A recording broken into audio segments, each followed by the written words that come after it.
today is a very interesting episode because we're going to talk about hypnosis. And as part of my coverage of different therapies, different healing modalities, I have online an old friend of mine called David Bailey. Hi, David. Hey Luca, how you doing?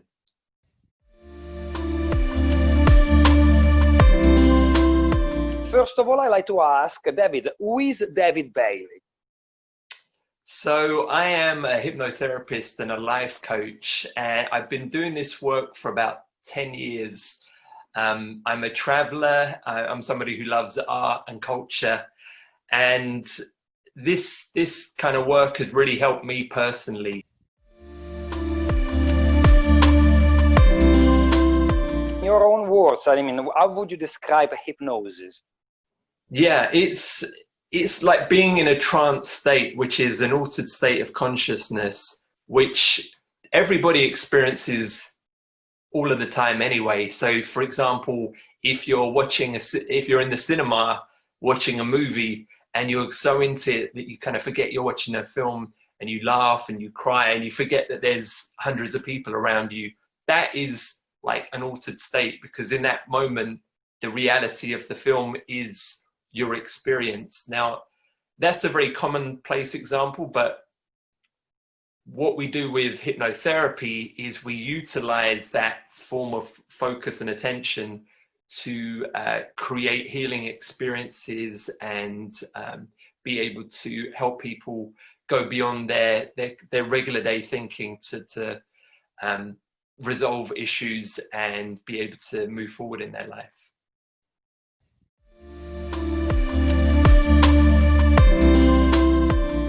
I mean, it sounds very interesting. You know, when you talk about altered states of consciousness, I think of yoga, I think of meditation, I think of states of flow where everything kind of comes natural and beautifully. Yeah, there is definitely a similarity between the two.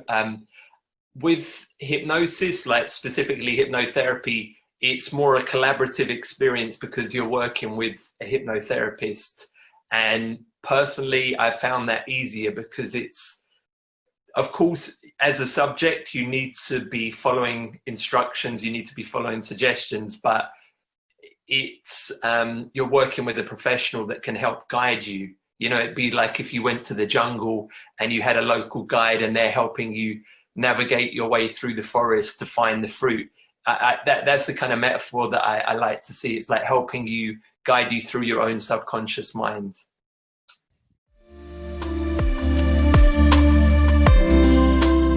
What are you looking for whilst you're going through a state of hypnosis? Typically, it is helping that person process some emotions that maybe they haven't allowed themselves to feel, or help them change the meaning about something within their life that perhaps is holding them back. You know, for example, somebody that perhaps was bullied at school and has low self-esteem or a certain belief about themselves and the world or relationships, and that is preventing them from being in a happy partnership or getting ahead at the work situation.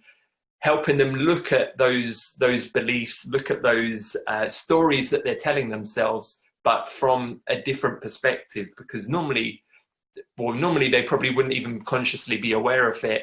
And if they were, they would be so anxious that they wouldn't be able to have any kind of critical thought about, is this actually true? Is it real? So in the similar to when you're in a meditative state, you're much more expansive and able to see things more clearly. When people face their problems, they're not typically in that kind of state of mind. They're very stressed and in a very narrow, restricted point of view. So we're trying to open them up and look at their problems from a higher state of consciousness, where they're able to get more clarity and perspective on themselves, and then come to some kind of resolution around it.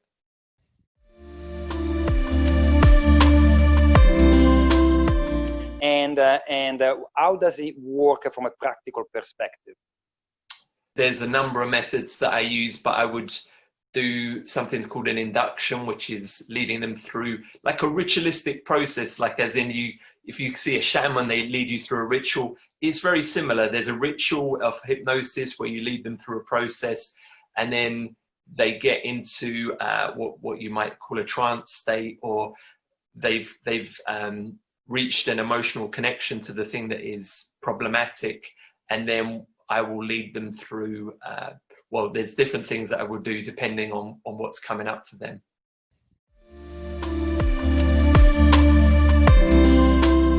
My experience was very positive with you. I was able to kind of see through me a stream of consciousness, some sort of thoughts emerging, and then I remember talking to you about so many things that at some points seemed unrelated, but they were all literally coming from me without even having to think. It was just some sort of burst of thoughts and emotions coming through me, and that was my experience with you, and I felt very relaxed and very whole at the end of the process. So I found it extremely relaxing and very healing in some sort. I remember also this feeling to last for a couple of days at least. So it was certainly very interesting. So you mentioned already that hypnotherapy can be used for having better relationships at work, personal and romantic relationships.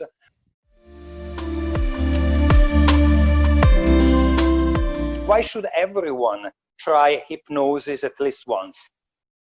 Well, I think it's a very useful tool to learn more about yourself and get synchronicity between your conscious and your subconscious, because a lot of the problems that people were facing is that, consciously they're saying they want one thing, but subconsciously they don't believe that, or there's some disparity between their actual feelings and thinking and what they're saying, and it creates a lot of friction.